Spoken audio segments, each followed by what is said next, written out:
আমি ইতিমধ্যে তিনি গগৈয়ে উজনি অসমত বিজেপিক চাফা কৰিয়ে দিলোঁ।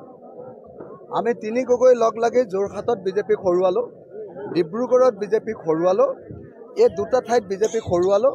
তাৰ পাছত আহি নগাঁৱত বিজেপিক হৰুৱালোঁ, আকৌ কৰিমগঞ্জতো বিজেপিক হৰুৱালোঁ আৰু এতিয়া ধুবুৰীতো বিজেপিক হৰুৱাবলৈ সিদ্ধান্ত লৈছোঁ। কাইলৈৰ পৰা মই গুৱাহাটীলৈও যাম, গুৱাহাটীত কেম্পেইন কৰিবলৈ। গতিকে গুৱাহাটীতো আমি বিজেপিক হৰুৱাবৰ কাৰণে চেষ্টা কৰিম।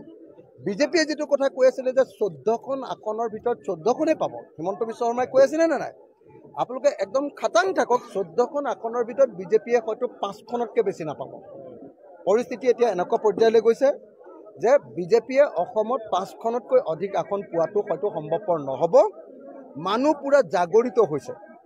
সংখ্যাগুৰু, সংখ্যালঘু, খিলঞ্জীয়া, নন খিলঞ্জীয়া, বহিৰাগত যোনেই নহওক লাগিলে সকলো মানুহে একেলগতে সিদ্ধান্ত লৈছে যে যথেষ্ট হ'ল, বিজেপিয়ে যথেষ্ট উৎপাত কৰিলে, বিজেপিক আৰু সহ্য কৰিব নোৱাৰি, বিজেপিক আমি বিদায় দিব লাগে।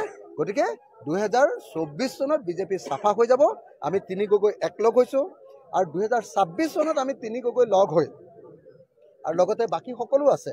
তিনি গগৈটো এটা প্ৰতীক, মই সেইকাৰণেহে আপোনালোকে তিনি গগৈ বুলি কোৱাৰ কাৰণে কৈছোঁ।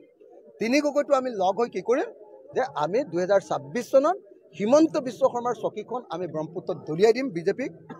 আৰু লগতে ব্ৰহ্মপুত্ৰত যেতিয়া হিমন্ত বিশ্ব শৰ্মাৰ চকীখন দলিয়াই দিম, তাৰ লগতে তলা চাবিৰে মানে আমি বদৰুদ্দিন আজমল ডাঙৰীয়াৰ চকীখনো গাঁঠি দিম। গাঁঠি দি দুটা সাম্প্ৰদায়িক দলক আমি ব্ৰহ্মপুত্ৰত উটুৱাই দিম। 26 চনত আমি বিৰোধী ঐক্য মঞ্চৰ তৰফৰ পৰা চৰকাৰ গঠন কৰিম।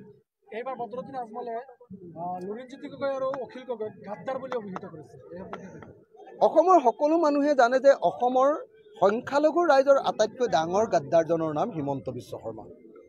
সামগ্ৰিকভাৱে অসমীয়া জাতিৰ আটাইতকৈ ডাঙৰ গাদ্দাৰজনৰ নাম হিমন্ত বিশ্ব শৰ্মা আৰু সংখ্যালঘু ৰাইজৰ আটাইতকৈ ডাঙৰ গাদ্দাৰজনৰ নামটো হ'ল মৌলানা বদৰুদ্দিন আজমল ডাঙৰীয়া।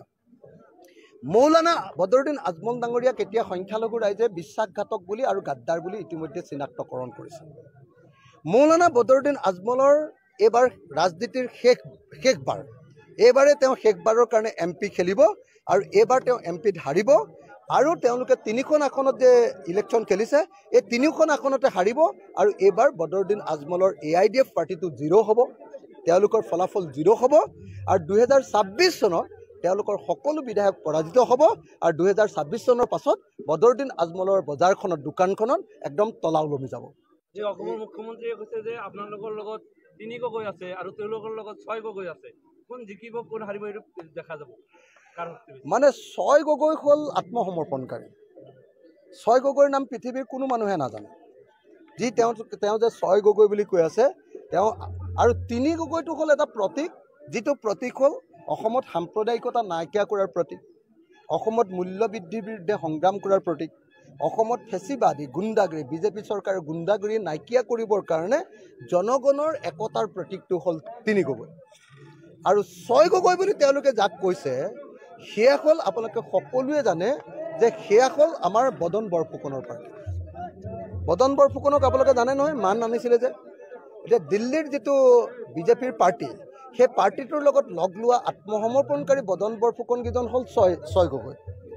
গতিকে 6 গগৈক অসমৰ মানুহে কোনেও পাত্তা নিদিয়ে। বৰপেটা সমষ্টিত আমি কাকো ভোট দিবলৈ আহ্বান নজনাওঁ। মানুহে যাক ভোট দিবলৈ মন যায় তাকে দিয়ক। আমি বাৰম্বাৰ কৈ আছিলোঁ বিৰোধী ঐক্য মঞ্চক যে আমাৰ প্ৰাৰ্থী 2জন হ'ব নালাগে, মাত্ৰ 1জন হ'ব লাগে। তাতে 3জন প্ৰাৰ্থী কৰি দিছে। এজন CPMৰ হৈ গ'ল, এজন কংগ্ৰেছৰ হৈ গ'ল আৰু আন এজন তৃণমূল কংগ্ৰেছৰ হৈ গ'ল। মানুহ কনফিউজ হৈছে। সেইকাৰণে মই বাৰম্বাৰ কৈ আছোঁ বিৰোধী ঐক্য মঞ্চ যে তেওঁলোকে আলোচনাত বহিব লাগে আৰু এজন প্ৰাৰ্থী ঘোষণা কৰিব লাগে। গতিকে এতিয়া 3জন প্ৰাৰ্থী থাকিলে আমি ৰাইজৰ দলে কাকো সমৰ্থন নকৰোঁ। আমাৰ কাৰো প্ৰতি, কোনো দলৰ প্ৰতি আমাৰ সমৰ্থনো নাই, কাৰো প্ৰতি বিপক্ষতো নাই। ৰাইজে যাকে ভাল দেখে তাকে ভোট দি দিব। আমি ইতিমধ্যে তিনি গগৈয়ে উজনি অসমত বিজেপিক চাফা কৰিয়ে দিলোঁ। আমি তিনি গগৈ লগ লাগি যোৰহাটত বিজেপিক হৰুৱালোঁ, ডিব্ৰুগড়ত বিজেপিক হৰুৱালোঁ, এই দুটা ঠাইত বিজেপিক হৰুৱালোঁ। তাৰ পাছত আহি নগাঁৱত বিজেপিক হৰুৱালোঁ, আকৌ কৰিমগঞ্জতো বিজেপিক হৰুৱালোঁ আৰু এতিয়া ধুবুৰীতো বিজেপিক হৰুৱাবলৈ সিদ্ধান্ত লৈছোঁ। কাইলৈৰ পৰা মই গুৱাহাটীলৈও যাম, গুৱাহাটীত কেম্পেইন কৰিবলৈ। গতিকে গুৱাহাটীতো আমি বিজেপিক হৰুৱাবৰ কাৰণে চেষ্টা কৰিম। বিজেপিয়ে যিটো কথা কৈ আছিলে যে 14খন আসনৰ ভিতৰত 14খনেই পাব, হিমন্ত বিশ্ব শৰ্মাই কৈ আছিলে নে নাই?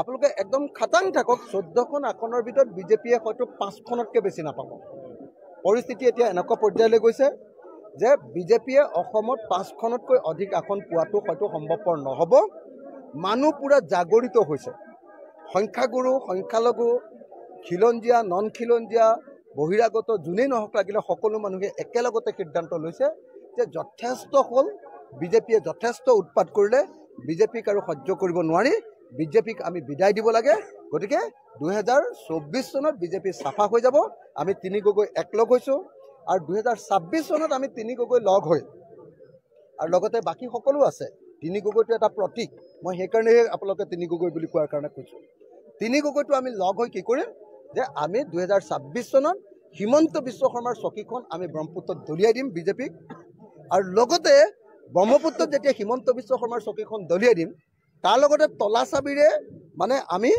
বদৰুদ্দিন আজমল ডাঙৰীয়াৰ চকীখনো গাঁঠি দিম গাঁঠি দি দুটা সাম্প্ৰদায়িক দলক আমি ব্ৰহ্মপুত্ৰত উটুৱাই দিম 26 চনত আমি বিৰোধী ঐক্যমঞ্চৰ তৰফৰ পৰা চৰকাৰ গঠন কৰিম এইবাৰ বদৰুদ্দিন আজমলে লুৰিণজ্যোতি গগৈ আৰু অখিল গগৈক গাদ্দাৰ বুলি অভিহিত কৰিছে অসমৰ সকলো মানুহে জানে যে অসমৰ সংখ্যালঘু ৰাইজৰ আটাইতকৈ ডাঙৰ গাদ্দাৰজনৰ নাম হিমন্ত বিশ্ব শৰ্মা সামগ্ৰিকভাৱে অসমীয়া জাতিৰ আটাইতকৈ ডাঙৰ গাদ্দাৰজনৰ নাম হিমন্ত বিশ্ব শৰ্মা আৰু সংখ্যালঘু ৰাইজৰ আটাইতকৈ ডাঙৰ গাদ্দাৰজনৰ নামটো হ'ল মৌলানা বদৰুদ্দিন আজমল ডাঙৰীয়া মৌলানা বদৰুদ্দিন আজমল ডাঙৰীয়া কেতিয়া সংখ্যালঘু ৰাইজে বিশ্বাসঘাতক বুলি আৰু গাদ্দাৰ বুলি ইতিমধ্যে চিনাক্তকৰণ কৰিছে মৌলানা বদৰুদ্দিন আজমলৰ এইবাৰ ৰাজনীতিৰ শেষবাৰ এইবাৰে তেওঁ শেষবাৰৰ কাৰণে MP খেলিব আৰু এইবাৰ তেওঁ MPত হাৰিব আৰু তেওঁলোকে তিনিখন আসনত যে ইলেকশ্যন খেলিছে এই তিনিখন আসনতে হাৰিব আৰু এইবাৰ বদৰুদ্দিন আজমলৰ AIDF পাৰ্টিটো 0 হ'ব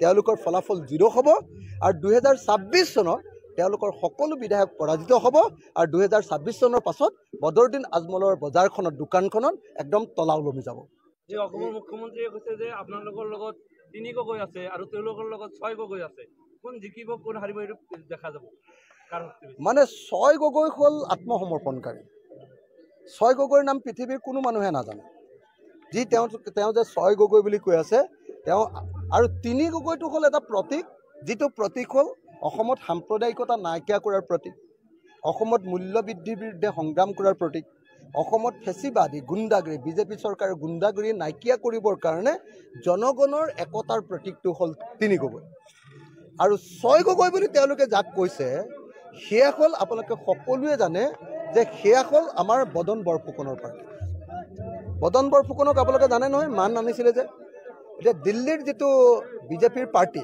সেই পাৰ্টিটোৰ লগত লগ লোৱা আত্মসমৰ্পণকাৰী বদন বৰফুকনকেইজন হ'ল 6 গগৈ গতিকে 6 গগৈক অসমৰ মানুহে কোনেও পাত্তা নিদিয়ে বৰপেটা সমষ্টিত আমি কাকো ভোট দিবলৈ আহ্বান নজনাওঁ মানুহে যাক ভোট দিবলৈ মন যায় তাকে দিয়ক আমি বাৰম্বাৰ কৈ আছিলোঁ বিৰোধী ঐক্যমঞ্চক যে আমাৰ প্ৰাৰ্থী দুজন হ'ব নালাগে মাত্ৰ এজন হ'ব লাগে তাতে তিনিজন প্ৰাৰ্থী কৰি দিছে এজন CPMৰ হৈ গ'ল এজন কংগ্ৰেছৰ হৈ গ'ল আৰু আন এজন তৃণমূল কংগ্ৰেছৰ হৈ গ'ল মানুহ কনফিউজ হৈছে সেইকাৰণে মই বাৰম্বাৰ কৈ আছোঁ বিৰোধী ঐক্যমঞ্চ যে তেওঁলোকে আলোচনাত বহিব লাগে আৰু এজন প্ৰাৰ্থী ঘোষণা কৰিব লাগে গতিকে এতিয়া তিনিজন প্ৰাৰ্থী থাকিলে আমি ৰাইজৰ দলে কাকো সমৰ্থন নকৰোঁ আমাৰ কাৰো প্ৰতি কোনো দলৰ প্ৰতি আমাৰ সমৰ্থনো নাই কাৰো প্ৰতি বিপক্ষতো নাই ৰাইজে যাকে ভাল দেখে তাকে ভোট দি দিব